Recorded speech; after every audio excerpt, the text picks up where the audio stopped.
Sawadika les proches, Sawadika le reste du monde. J'espère que vous allez bien. Ça fait longtemps que je vous ai pas parlé, mais franchement je suis bien occupée. Je visite, il y a tellement de choses à voir que je suis assez KO en fait le soir. Où du coup le matin je pars plus tôt pour être à la fraîche et tout. Et du coup pour enregistrer je me dis oui je vais le faire demain, je vais le faire plus tard. Et au final voilà, on est limite 15 jours plus tard. Donc je suis un peu dans l'abus, mais ça prouve que je profite bien de la Thaïlande. La dernière fois que je vous ai parlé, j'étais à Chiang Mai. Ensuite, j'ai voulu prendre un bus pour aller dans la ville de Mae Hong Son. Je sais pas comment on le dit, mais voilà. Mais en me renseignant un peu, c'était des routes montagneuses. Et sur place, je me suis dit, si je loue pas de scooter, ça risque d'être un peu galère pour visiter. Donc j'ai laissé tomber l'idée et j'ai décidé de prendre un bus pour aller de l'autre côté sur la ville de Nan. Pourquoi ? Mais tout simplement parce que le nom m'attirait, parce que ça me faisait penser au nan de la nourriture indienne. C'est complètement débile, mais voilà, c'est ce qui m'a fait prendre ce choix. Et du coup, c'était un trajet de bus qui a duré 5 heures. Au final, c'était des routes montagneuses, donc j'étais assez barbouillée et contente d'arriver. Et sur le chemin, on a fait un arrêt sur la ville de Phai Yao. C'est une ville où j'avais hésité à m'arrêter aussi. Et franchement, je regrette un peu parce que quand on a fait le stop, ça avait l'air d'être une ville bien animée et avec des temples jolis à voir. Donc voilà, c'est pas grave, ce sera pour une prochaine fois. Mais je recommande, je pense que c'est une ville très sympa à visiter. Et pour ma part, du coup, arrivé à Nan, la station de bus était toute petite. Donc je me suis dit, waouh, où est-ce que j'arrive ? Au final, j'avais réservé un hôtel sur Agoda, enfin plutôt une chambre d'hôte, on va dire ça comme ça. Et c'était à 20 minutes de marche. Malheureusement, plus j'avançais et plus j'avais l'impression de m'excentrer et de me dire, mon Dieu, mais où est-ce que j'ai atterri ? En plus, il commençait à faire nuit. Et sur le chemin, pareil, j'ai vu le cadavre d'un chat qui s'était fait accidenter sur la route et qui était mis sur le bas-côté comme ça, entre le béton et l'herbe. Et je me suis dit, oh d'accord, bonjour l'ambiance. Mais bon voilà, et arrivé du coup à la chambre d'hôte, c'était ressemblable aux photos, ça manquait de luminosité et malheureusement il y avait pas mal de grosses fourmis qui se baladaient dans la chambre et même jusque dans le lit, donc c'était un peu relou. Mais pour les quelques nuits où j'y restais, ça allait faire l'affaire. Et par contre ils ont mis, je sais pas pourquoi, le premier soir où j'étais là, ils ont mis la musique à fond, les voisins aussi avaient la musique à fond. Moi j'avais qu'une envie, c'était de dormir après ce trajet mouvementé. Mais bref, ça a continué comme ça jusqu'à minuit. Et ensuite, j'ai pu enfin dormir. Et le lendemain matin, je me suis levée pour aller visiter un petit peu la ville quand même. Et quand je suis allée dans le centre-ville, c'était quand même bien sympa. J'ai vu un temple blanc, c'était magnifique. Donc moi qui n'avais pas fait le temple blanc de Chiang Mai, parce qu'il était un peu excentré et payant, là j'étais bien contente de pouvoir faire celui-ci. Qui était du coup vraiment très vivant.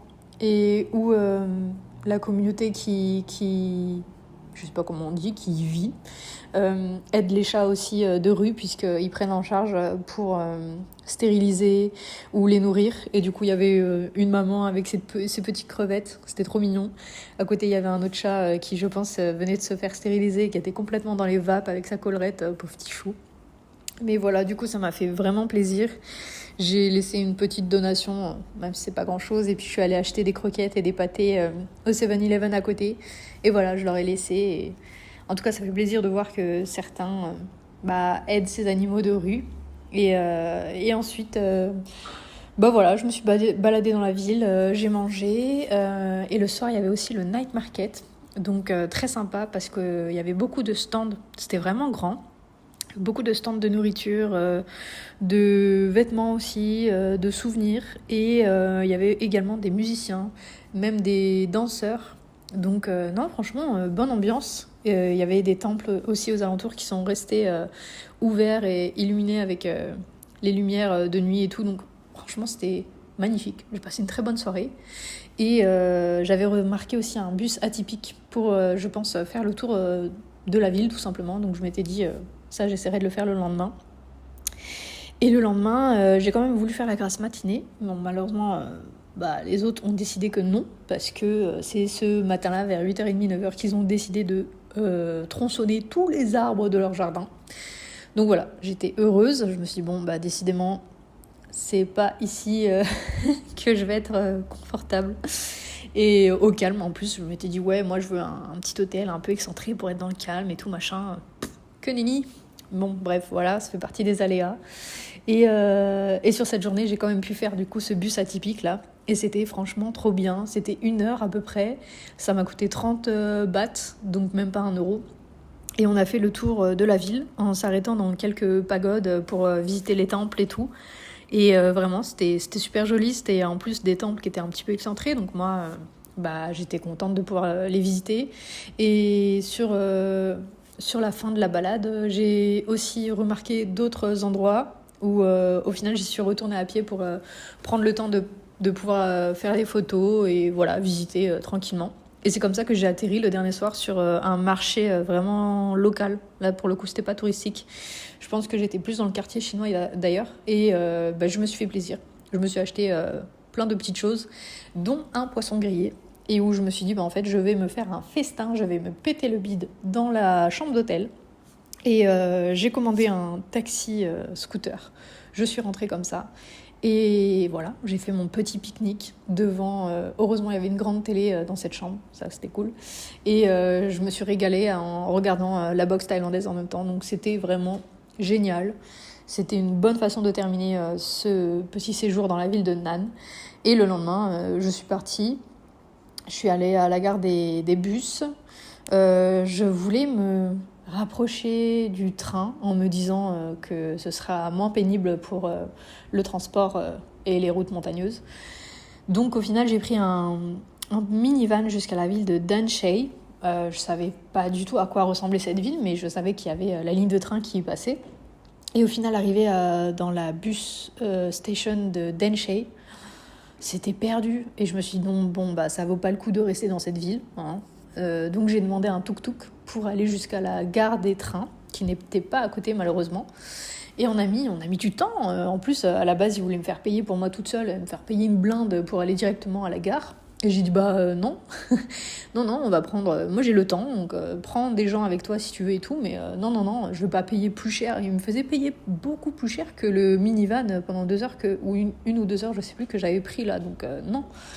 Et donc voilà, donc au final... il a pris quelques autres personnes, il a pris aussi des écolières qui rentraient chez elles et tout. Et puis, je suis arrivée à la gare et je me suis renseignée du coup pour prendre un train qui allait me rapprocher au maximum de la ville de Sukhothai. Parce que j'avais regardé. Et Sukhothai, il y a un parc historique avec des ruines à visiter. Donc voilà, je voulais me rendre là-bas. Et du coup, à la gare, j'ai demandé quelle station pouvait me rapprocher le plus de cet endroit. Et elle m'a dit juste une station après, à la ville de Uttaradit. Et c'était 1 heure de trajet pour 50 bahts. Donc même pas 2 euros. Donc elle m'a dit, est-ce que vous voulez prendre le prochain train? Et j'ai dit oui, parfait. Je savais pas à quelle heure il était. Au final, il est arrivé 10 minutes plus tard. Donc j'ai à peine eu le temps de prendre des photos de la gare et tout, que j'étais déjà dans le train. mais voilà, c'est très bien passé. Le train confort, avec la clim. J'ai eu des super beaux paysages. Malheureusement, j'étais pas côté fenêtre, mais voilà, j'ai fait quand même quelques images. Et puis arrivé dans la ville de Uttaradit, heureusement, c'était directement dans le centre-ville cette fois. Et du coup, je me suis dit, je vais passer la nuit ici. Je vais me balader un petit peu et puis je reprendrai du coup un bus le lendemain pour aller dans la ville de Sukhothai. Et c'est ce que j'ai fait. J'ai essayé de trouver un hôtel dans cette petite ville où ce n'était pas du tout touristique. Et au final, il y a un hôtel qui m'a interpellée. Il était bleu de l'extérieur. Il avait l'air assez vieillot, mais où il y avait marqué en thaïlandais. Et là, merci à Google Traduction avec le fait de prendre en photo et de traduire après. Mais du coup, il y avait écrit 180 bahts la nuit. Donc, je crois que ça fait 5 euros, un truc comme ça. Et donc, je suis allée me renseigner. Le gars m'a tout de suite fait visiter la chambre. Et puis voilà, c'était parfait. Je me suis dit, franchement, pour une nuit, j'ai une chambre avec salle de bain privée. Il y avait le ventilo, la télé. Trop mignon, il m'a allumé directement la télé en me montrant que ça fonctionnait et tout. Il m'a donné une grande bouteille d'eau aussi. Et puis, je me suis dit, voilà, franchement, parfait, ça fera l'affaire. Donc j'ai posé mes affaires et ensuite je suis allée me balader dans cette petite ville. Et au final, sur toute la journée, j'ai fait 16 km. Mais c'était cool, franchement. En sortant de l'hôtel, j'ai voulu aller manger, donc je me suis un petit peu renseignée. et il y avait plus grand chose d'ouvert pour la nourriture, mais au final il y a des locaux qui sont venus me parler en anglais et je pense qu'ils étaient contents de pouvoir parler en anglais. Ils m'ont demandé d'où je venais, ce que je faisais, ce que je voulais voir, ou ce que je cherchais. Et du coup, là, je leur ai dit, j'aimerais bien manger. Et ils m'ont dit, viens, on va demander ici et tout. Et donc, ils leur parlaient en thaï. Et puis, j'ai pu m'installer comme ça sur une petite cantine de rue. Donc, voilà, trop mignons, ces petits Thaïlandais. Franchement, ils sont vraiment aidants, je trouve. Et ils sont très souriants et c'est facile de discuter avec eux. Donc, ça fait plaisir.